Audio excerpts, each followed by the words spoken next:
कृष्णा राधे राधे। दोस्तों 7 सितंबर 2023 दिव्य और दुर्लभ संयोग में जन्माष्टमी के दिन चुपचाप तुलसी का पत्ता रख दें इस जगह और फिर देखें कैसे भगवान श्री कृष्ण जी के आशीर्वाद से आपकी हर मनोकामना हो जाएगी पूरी। दोस्तों यदि आप भी आपके घर की सुख शांति, संतान की कमी और धन की कमी या कर्ज से परेशान है या आपका भाग्य आपका साथ नहीं दे रहा है तो दोस्तों 7 सितंबर 2023 जन्माष्टमी के दिन तुलसी के इस चमत्कारी और 100% सटीक और असरदार उपाय को आप जरूर करें और आप देखेंगे कि कुछ ही दिनों में आपकी सभी समस्याओं का हल संपूर्ण रूप से हो जाएगा।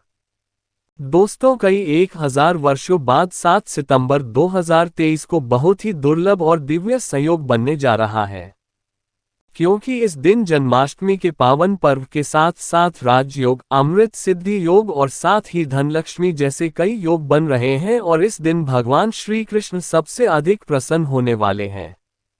इसलिए दोस्तों अगर आप भी भगवान कृष्ण से इस दिन जो भी सच्चे दिल से मांगेंगे वो मनोकामना आपकी जरूर पूरी होगी।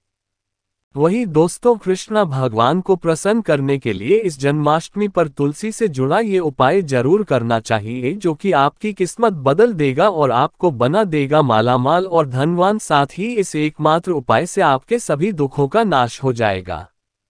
इसलिए दोस्तों वीडियो को आखिर तक जरूर देखें। और दोस्तों अगर आप भी अपने जीवन में भगवान श्री कृष्ण की कृपा पाना चाहते हैं तो इस वीडियो को लाइक करें कि कमेंट में जय श्री कृष्ण राधे राधे लिखना ना भूलें। दोस्तों जन्माष्टमी का पावन पर्व भगवान श्री कृष्ण जी के जन्मोत्सव के रूप में मनाया जाता है। भगवान कृष्ण जी का जन्म भादो मास के कृष्ण पक्ष की अष्टमी तिथि को रोहिणी नक्षत्र में हुआ था और उनके जन्म के दिन को आज भी काफी धूमधाम से मनाया जाता है। जन्माष्टमी के दिन भगवान कृष्ण की आधी रात यानी 12 बजे पूजा की जाती है और घंटे घड़ियाल बजाकर उनके जन्म की खुशियां बांटी जाती है।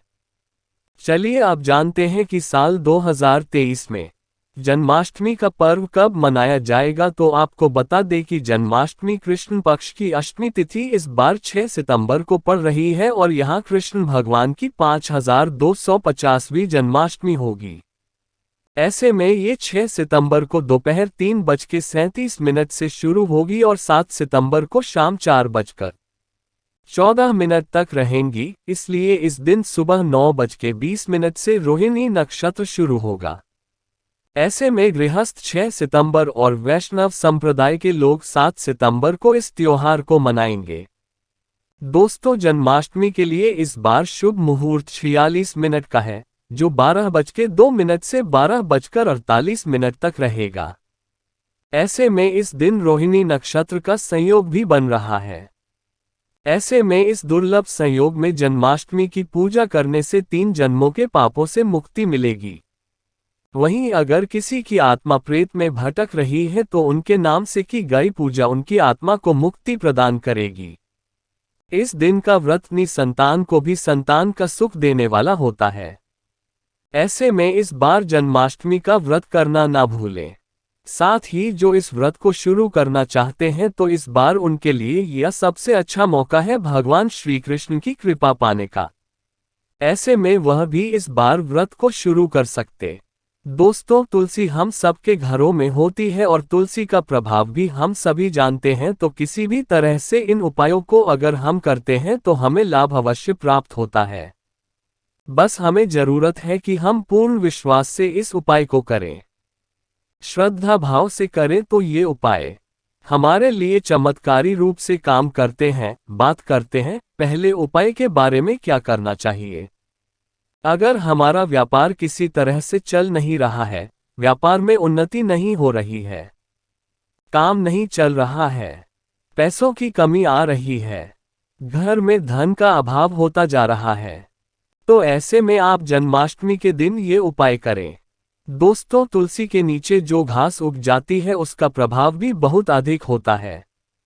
अगर हम उसे अपने धन रखने के स्थान पर रखते हैं, जहां पर हम अपना पैसा रखते हैं, वहां पर उस घास को किसी अच्छे दिन को जैसे कि जन्माष्टमी के दिन हम उस घास को उखाड़ते हैं और अच्छे से उखाड़े, बीच से टूटे नहीं। बहुत आराम से उस पौधे को निकालकर एक पीले कपड़े में लपेटकर जहां पर आप धन रखते हैं वहां रखें, या फिर जहां पर आपका व्यापार का स्थल है वहां पर गल्ले में रख दें। जहां पर आप पैसे वगैरह रखते हैं उस जगह पर रख दें तो बहुत ही शीघ्र आपका व्यापार चलने लगेगा। आपको ध्यान ये रखना है कि जहां पर भी आप ये पौधा रखते हैं, पीले कपड़े में बांधकर वह जगह साफ सुथरी होनी चाहिए। हर किसी का हाथ वहां पर नहीं लगना चाहिए, तो आप किसी सेफ जगह पर उसे अपने व्यापार के स्थल पर रखें। इससे आपके घर में धन का आगमन होगा, व्यापार में वृद्धि होगी। ये उपाय आप किसी भी जन्माष्टमी के दिन कर सकते हैं, लेकिन अगर आप शुक्ल पक्ष के गुरुवार के दिन करें तो ये बहुत ही शीघ्र चमत्कारी रूप से काम करेगा। आप अपने घर में भी धन रखने के स्थान पर इस घास को पीले कपड़े में लपेट कर रख सकते। बहुत ही शीघ्र आपको इसका फल दिखेगा। बहुत ही बरकत आती है, सुख समृद्धि आती है। इस उपाय को करने से दोस्तों, अगर आप चाहते हैं कि आपके घर में हमेशा पैसा रहे, हमेशा आपकी जेब भरी रहे, धन का आगमन सदा आपके घर में बना रहे, तो इसके लिए आपको चाहिए कि आप एक तुलसी का पत्ता हमेशा अपनी जेब में या अपने पर्स में रखें। जब भी वो पत्ता सूख जाता है तो उससे बदलकर आप नया हरा पत्ता रख लें, और इस तरह से अगर आप करते हैं तो आपका पर्स हमेशा पैसों से भरा रहेगा। जहां पर भी आप धन रखते हैं या फिर आपके ऑफिस का जो रजिस्टर्ड है जिसमें आप बही खाता लिखते हैं, उसमें अगर आप हमेशा एक तुलसी का पत्ता रखते हैं तो इससे आपके घर में धन का आगमन होगा, व्यापार में वृद्धि होगी। क्योंकि तुलसी का पत्ता पैसे को आकर्षित करता है, धन को आकर्षित करता है। तुलसी के पत्ते में कुबेर का वास होता है। तुलसी के पौधे की पूजा में हमें मां लक्ष्मी की पूजा के फल की प्राप्ति होती है। मां लक्ष्मी की कृपा हम पर बनती है, तो जब हम तुलसी का पत्ता अपने धन रखने के स्थान पर रखते हैं तो धन में वृद्धि होती है। दोस्तों, यह उपाय पूर्ण श्रद्धाभाव से करने वाले उपाय। अगर आप पूरी श्रद्धाभाव से इस उपाय को करते हैं, कोई भी एक उपाय आप कर ले, आपको लाभ अवश्य होगा।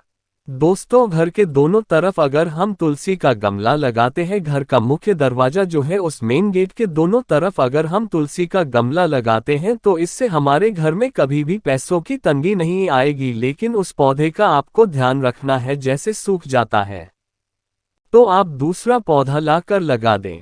सूखा हुआ पौधा कभी भी घर में नहीं रखना चाहिए।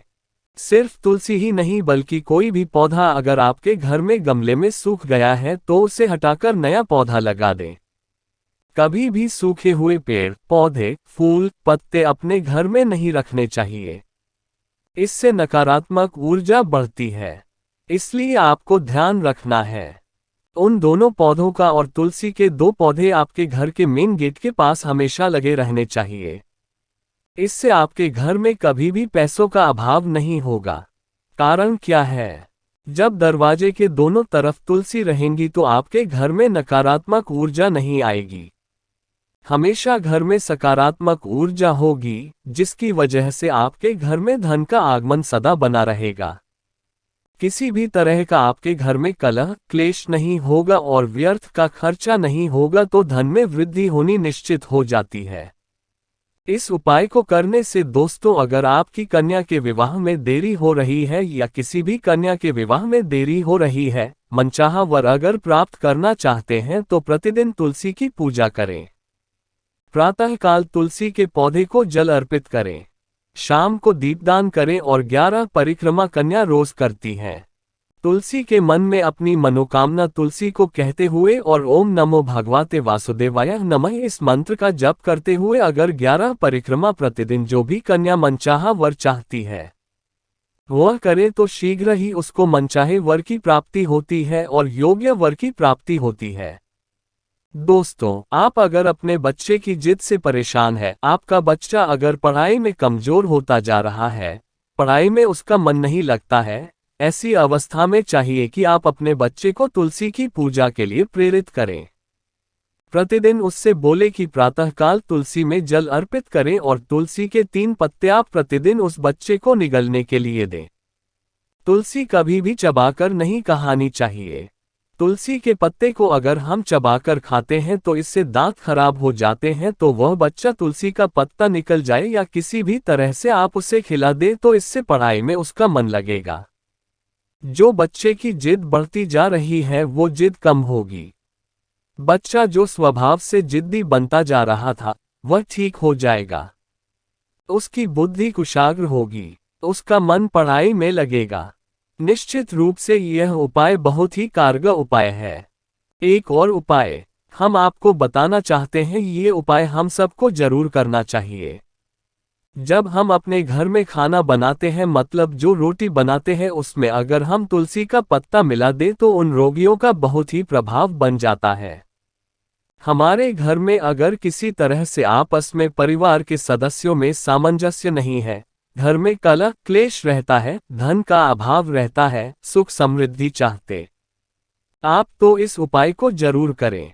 करना क्या है, आप तुलसी के 11 पत्ते ले, साफ पानी से उसे धोकर जिस बर्तन में आपने आटा रखा है, जिसका नस्तर में आप आटा रखते हैं, उस आटे में इस पत्ते को तोड़ तोड़ कर डाल दे। उसके बाद आप प्रतिदिन उस आटे का घर में रोटी बनाने के लिए प्रयोग करें, और जब भी इस रोटी को आपके घर में कोई भी व्यक्ति खाएगा, कोई बाहरी व्यक्ति भी अगर खाता है इस रोटी को, तो उसकी भी बुद्धि में परिवर्तन होगा। अगर परिवार के लोगों को इस तरह से प्रतिदिन तुलसी का प्रयोग करके हम रोटी दे तो घर में सुख समृद्धि का आगमन होता है और आपस में अपने परिवार के सभी सदस्यों में प्रेम की भावना बढ़ती है। घर से कलह क्लेश खत्म हो जाता है, विचार सकारात्मक होने लग जाते हैं, मन से नकारात्मक विचार दूर होने लग जाते हैं। इस तरह से इस उपाय को करने से घर में सुख समृद्धि और प्रेम भाव से सदा सामंजस्य बना रहता है। अगर आप चक्की से आटा पिसवा कर खाते हैं तो तुलसी के 11 पत्ते आप उस गेहूं में डालकर पिसवा लें और उसके अंदर थोड़े से चने भी डाल दे, और इस तरह से अगर आप पिसवाते हैं और इस आटे को आप खाते हैं तो इसका प्रभाव बहुत अधिक होता है। लेकिन अगर आप आटा बाहर से पैकेट में लेकर आते हैं तो आप उस पैकेट के आटे में तुलसी के 11 पत्ते डाल दें, और इस तरह से अगर आप प्रतिदिन इस आटे का प्रयोग करते हैं तो निश्चित ही आपके घर में चमत्कारी रूप से बदलाव आएगा। घर की परिस्थितियों में बदलाव आएगा, विचारों में बदलाव आएगा। इससे हमारे घर में धन का आगमन स्वतः ही हो जाता है, महालक्ष्मी की कृपा स्वतः ही हो जाती है। तो इस उपाय को आप जरूर करें। उम्मीद करते आज के जितने भी उपाय हमने बताए हैं आपको जरूर अच्छे लगे होंगे, और अगर आप इसे करते हैं तो आपको फायदा अवश्य होगा। इन उपायों को विश्वास रखकर करें, श्रद्धा से करें। माँ तुलसी के उपाय हैं तो बिल्कुल भी व्यर्थ नहीं जाएंगे। जरूर आपको इनसे फायदा होगा और बहुत ही शीघ्र इनसे आपको लाभ की प्राप्ति होगी। विश्वास। तो ये थी जन्माष्टमी से जुड़ी सभी महत्वपूर्ण जानकारियां और उपाय जिनको आपको इस बार जरूर करना चाहिए। इसकी के साथ दोस्तों आपको तुलसी से जुड़ी कथा भी सुननी चाहिए, जिसे सुनने मात्र से आपकी हर मनोकामना पूरी हो जाएगी। पौराणिक काल में एक थी लड़की, नाम था वृंदा राक्षस। कुल में उसका जन्म हुआ था। वृंदा बचपन से ही भगवान विष्णु जी की परम भक्त थी। बड़े ही प्रेम से भगवान की पूजा किया करती थी। जब वह बड़ी हुई तो उनका विवाह राक्षस कुल में दानव राज जलंधर से हो गया।